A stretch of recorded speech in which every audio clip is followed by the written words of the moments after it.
এই হলো কৃষ্ণা টেলার্স, যার স্বত্বাধিকারী হচ্ছেন রবিদা অর্থাৎ রবি সরকার। এই হলো রবিদা। রেনালদা একটু তাকাও।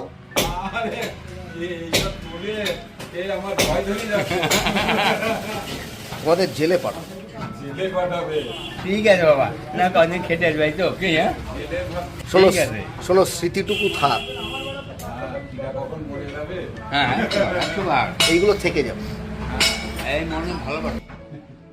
আমরা ছোটবেলার থেকেই এই দোকানে আসি, আমার মায়ের হাত ধরে আগে আসতাম। এখানে আমার ওই স্বপন মামা, বাবুদা, এদের সব আড্ডা ছিল এই জায়গাটায়। ওরা ব্যবসাও করতো, তাই তো রবিদা? এখানে তোমার এই সিট কাপড় টাপড়ও তো রাখতো। আচ্ছা রবিদা, তোমার এই দোকানটা কত বছর হয়ে গেল? 40 বছর, মানে কম না। তখন যেটা কাঠের ছিল, কাঠের পাল্লা ছিল। দোকানের নাম হচ্ছে কৃষ্ণা টেলার্স। আচ্ছা, কৃষ্ণা টেলার্স নামটা কেন? ও, তোমার মায়ের নাম। এই যে এটা জানা হলো, এটা তো জানতাম না।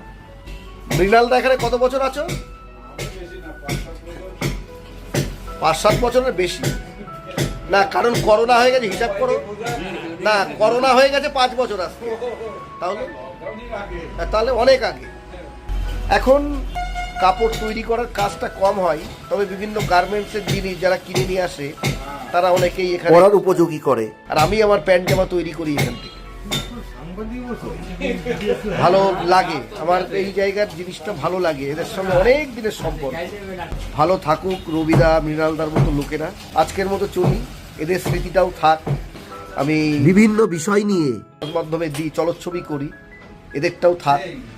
ভালো থাকুক সবাই, ভালো থাকবেন, সুস্থ থাকবেন, সুন্দর থাকবেন।